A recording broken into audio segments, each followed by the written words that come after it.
Hello and thanks for joining us on TVC News this hour.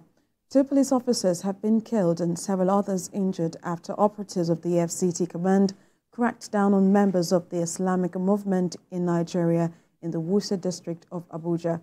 The movement hit the streets in a religious procession from Berger Junction towards the Wuse market area. The procession turned violent as police operatives fired tear gas and shots to disperse the demonstration.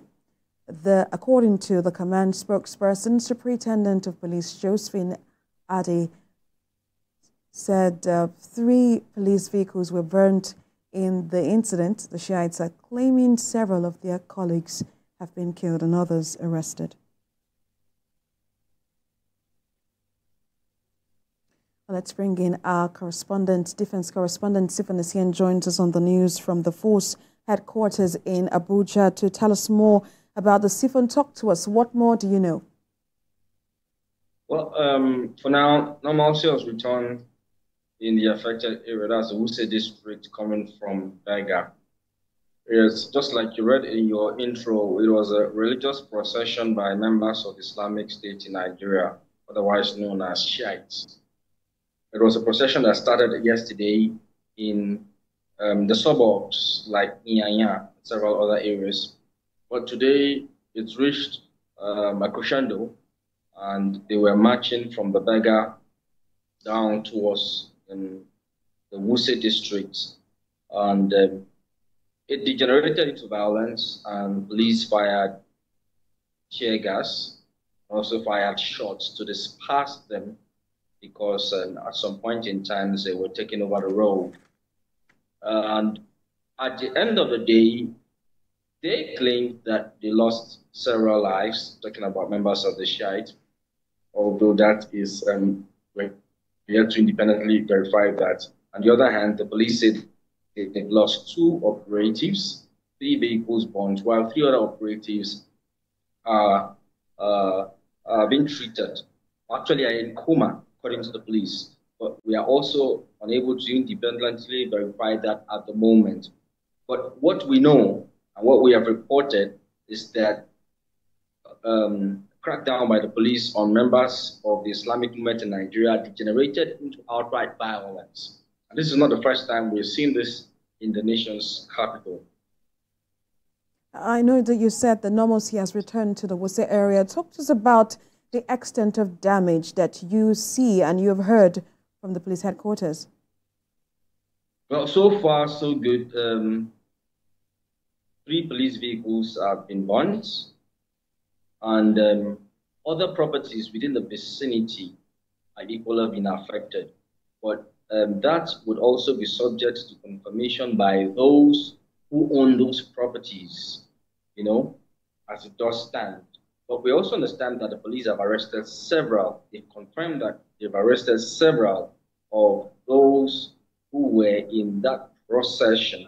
And we're also waiting to see what more they would be doing. We anticipate that they would charge them. The charges yet we do not know, and they will take them to court. That's usually the process. Defense correspondent Sifan at the police headquarters. Thank you so much for giving us updates on that. Staying with security matters, an Akwa Ibom-born NYSC member, Solomon Daniel, who was kidnapped on his way to Sokoto, has regained freedom after 1 year in the kidnapper's den. Solomon Daniel, a graduate of biochemistry from Akwa Ibom State Polytechnic, is currently receiving medical treatment. He was one of the 8 prospective corps members kidnapped alongside a driver on Zamfara Road on the 17th of August, 2023, while heading to Sokoto for their national assignment. In Enugu State, the General Officer commanding 82 Division of the Nigerian Army has reaffirmed the readiness of personnel to contain criminal activities in states under its supervision. The GOC spoke at the close of a 5-day-long training of personnel at the divisional headquarters in Enugu State. Senior reporter Bamidele Ajayi has the story. It is the last day of this year's inter-brigade competition.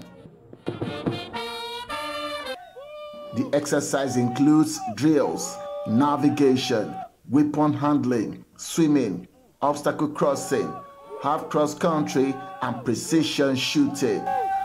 Delivering his closing remarks, the GOC assures that the training will best prepare personnel with capacity to contain any challenge while on duty. Therefore, the just concluded competition is not only timely, but in improving the combat readiness of our officers in the division. I have fervently observed every aspect of the competition, and it was revealed that the participating formations and organizers have made commendable efforts at preparing for this highly contested exercise. According to the GOC, the training will also afford the officers the opportunity to deliver on their constitutional responsibility. Therefore, this division will continue to pursue its training schedules in order to perfect on current tactics, techniques and procedures, as well as acquire new ones with a view to realizing the Chief of Army Staff vision, which is to transform the Nigerian Army into a well-trained, equipped and highly motivated force towards achieving our constitutional responsibilities within a joint environment. All the brigades and garrison from the 7 states that makes up of the Nigerian Army 82 Division participated in the combat readiness training. Bamidele Ajayi, TVC News Enugu. Well, let's talk politics now. The people of Udomi in Essen Central Local Government area of Edo State have expressed their commitment to vote for the APC in the forthcoming governorship election. They made this known during the visit of the APC candidate, Monday Okwebolo, to Udomi, his hometown, as part of the party's campaign efforts leading up to the election. As the countdown to the election continues to tick downwards, the APC has continued to reach out to voters across all wards of the state. From Unogbo to Ujahole to Ohe to Udomi, the hometown of the APC candidate, Monday Okpoholo, it was a massive outpouring of people of the community. They were filled with joy that their son is in the pole position to govern the state if he is victorious come September 21st. Their message to the candidate is simple. As our brother is contested, that's our own. So we must come together. We must support our brother. On the 21st, we must vote APC. We are members of the PDP. All this while we have been there, so we want to come and join our brother to actualize his dream of becoming governor of Edo State. Despite these assurances, the APC campaign council say they are not leaving any stone unturned in the race to the Edo State government house.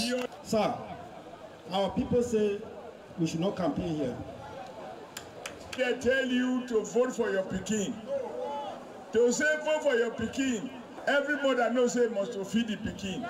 So all of us, the reason why make us come, now to show una say, una pikin, will be una own. We where we dey far, we don't buy am over. We dey follow am. He go lead us. He go govern us. He go develop us. He go bring us road. He go remove injustice. He go lay foundation for Edo to continue to prosper and prosper. The main house of the boss quarters. Yeah. This is the main house. The one where the boss quarters and locality they operate. Now boss quarters una want? No. If you see that ballot paper that day, and they'll take you to una, you go look at, you go see where APC dey with the broom for inside. Now I go vote for. Come 21st September, all eyes will be on Edo State to see who next will be saddled with the responsibility of leading the state for the next 4 years.